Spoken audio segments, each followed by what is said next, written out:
Hey everybody, it's Jason Blaha here, and it's time for another Breakfast with Blaha, and today I'm having brown rice, steak, and mixed vegetables.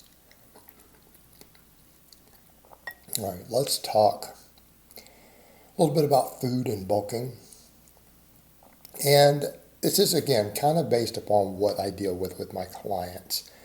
Because, again, what I do with my clients at any given time tends to be reflected in this channel. It tends to be reflected in the information I put out. It's not necessarily reflected in what I do with my own training. I think, again, that's where people make these mistakes, that because I do something that must be what I support on the channel for everyone, or what I do with my clients. Such as, again, people thinking because I train a certain way that all my clients must be doing that. Right? That's not how it works. Same with eating and food. These things are very individual. And one of the issues I run into is with skinny hard gainers. And here's the thing. Skinny hard gainers tend to mix their expectations really, really badly. And I'll give you an example. They want to see their strength go up really quick. They want to gain muscle really quickly. Okay? While concurrently bulking so slow that they want to minimize fat gain. Now, all the veteran lifters here are laughing your ass off right now, right? Everyone who's a long-term serious lifter is fucking laughing. They're on the floor right now because we all know that's not how it works. Okay, if you make the decision to bulk slow enough as a non-advanced lifter to limit fat gain, yes, you will make gains. You'll make gains, but they're going to be very, very slow. In fact, if you gain weight at the rate that I bulk an advanced lifter, expect your gains to be the same. A perfect example. One of my really advanced guys who have had a very long time, pound for pound, the strongest lifter I've ever coached. I've had him well over 2 years now. His last bulk, we went from 168 up to 180 pounds. Now, he's slightly below average height.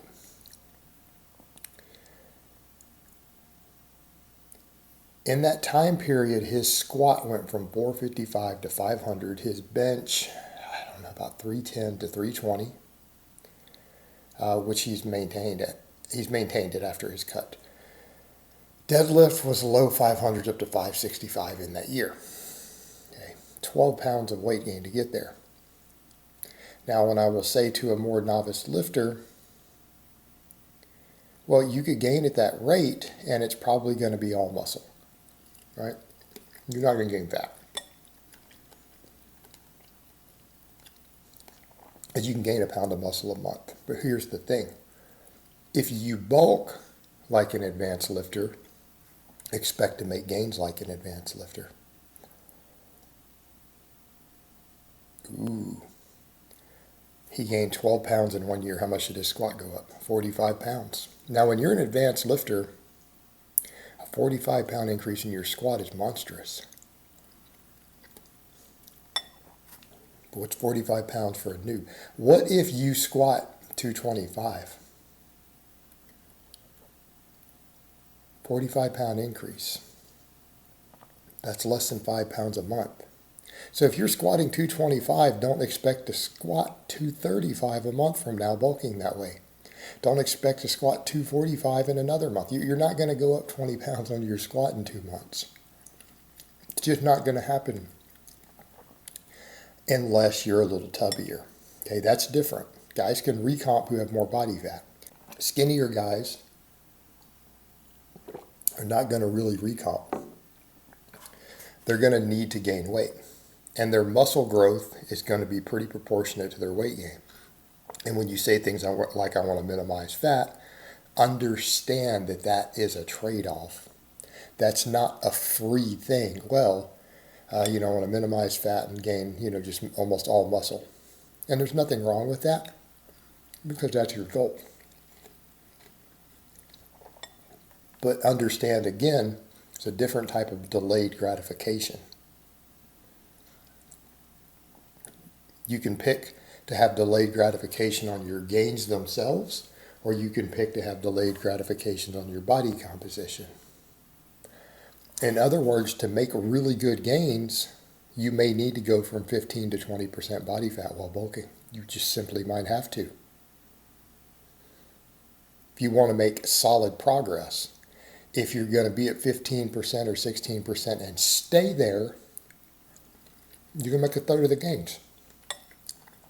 Be happy with 5 pounds on your squat a month.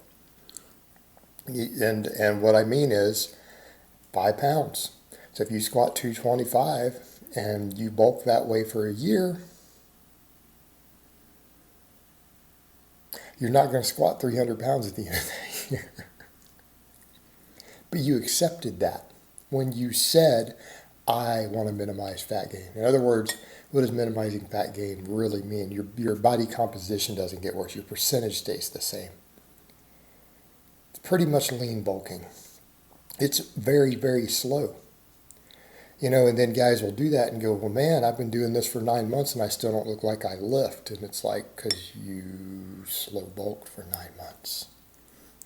Okay, you gained 7 pounds in 9 months. Like, why would you think you're going to look like you lift? Why would you expect your 200 squat to go from 200, to 315, 320?